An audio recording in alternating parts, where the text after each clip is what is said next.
ওম শান্তি 11 জুলাই 2025 সাকাৰ মহাবাক্যৰ সম্পূৰ্ণ সাৰ কথা।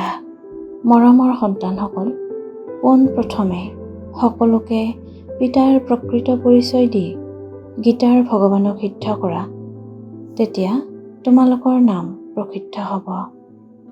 প্ৰশ্ন: তোমালোক সন্তানসকলে চাৰিওটা যুগত চক্ৰ পৰিক্ৰমা লগালা, তাৰ লোকাচাৰ ভক্তি মাৰ্গত প্ৰচলিত হৈ আছে, সেয়া কোনটো? উত্তৰ: তোমালোকে চাৰিওটা যুগত চক্ৰ পৰিক্ৰমা লগালা, তেওঁলোকে আকৌ সকলো শাস্ত্ৰ চিত্ৰ আদি গাড়ীত ৰাখি চাৰিওফালে পৰিক্ৰমা লগায়, আকৌ ঘৰলৈ আহি শুৱাই দিয়ে। তোমালোক ব্ৰাহ্মণ, দেৱতা, ক্ষত্ৰিয় হোৱা। এই চক্ৰৰ সলনি তেওঁলোকে পৰিক্ৰমা লগোৱা আৰম্ভ কৰিলে, এয়াও লোকাচাৰ।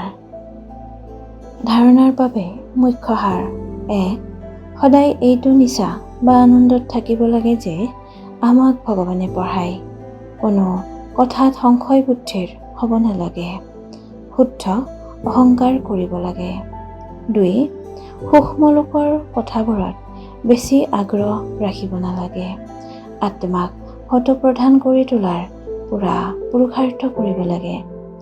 পৰস্পৰ মতামত লৈ সকলোকে পিতাৰ সঁচা পৰিচয় দিব লাগে। বৰদান: সন্মান সহকাৰে উত্তীৰ্ণ হ'বলৈ পুৰুষাৰ্থৰ গতি তীব্ৰ আৰু ব্ৰেক শক্তিশালী কৰি ৰাখোতা যথাৰ্থ যোগী হোৱা। বিস্তাৰ: বৰ্তমান সময় অনুসৰি পুৰুষাৰ্থৰ গতি তীব্ৰ আৰু ব্ৰেক শক্তিশালী হোৱা উচিত, তেতিয়াহে অন্তিম সময়ত সন্মান সহকাৰে উত্তীৰ্ণ হ'ব পাৰিবা, কিয়নো সেই সময়ৰ পৰিস্থিতিসমূহে বুদ্ধিত অনেক সংকল্প উদয় কৰিব। সেই সময়ত সকলো সংকল্পৰ পৰা ঊৰ্ধত এটাই সংকল্পত স্থিত হোৱাৰ অভ্যাস কৰিব লাগে। বুদ্ধি যেতিয়া বিস্তাৰত সিঁচৰিত হৈ যায়, সেই সময়ত বুদ্ধি স্থিৰ কৰাৰ অভ্যাস লাগে। স্থিৰ কৰিলা আৰু স্থিৰ হৈ গ'ল। যিমান সময় বিচৰা সিমান সময় বুদ্ধি এটাই সংকল্পত স্থিৰ কৰি লোৱা, এয়া হৈছে যথাৰ্থ যোগ। শ্লোগান: তোমালোক একান্ত বাধ্য সেৱক, সেইকাৰণে অলস হ'ব নোৱাৰা। সেৱক মানে সদায় সেৱাত উপস্থিত। অব্যক্ত সংকেত: সংকল্প শক্তি জমা কৰি শ্ৰেষ্ঠ সেৱাৰ নিমিত্ত হোৱা।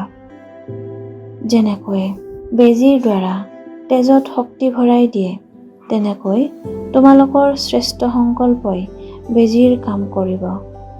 সংকল্পৰ দ্বাৰা সংকল্পত যাতে শক্তি আহি যায়, এতিয়া এইটো সেৱাৰ বহুত আৱশ্যকতা আছে।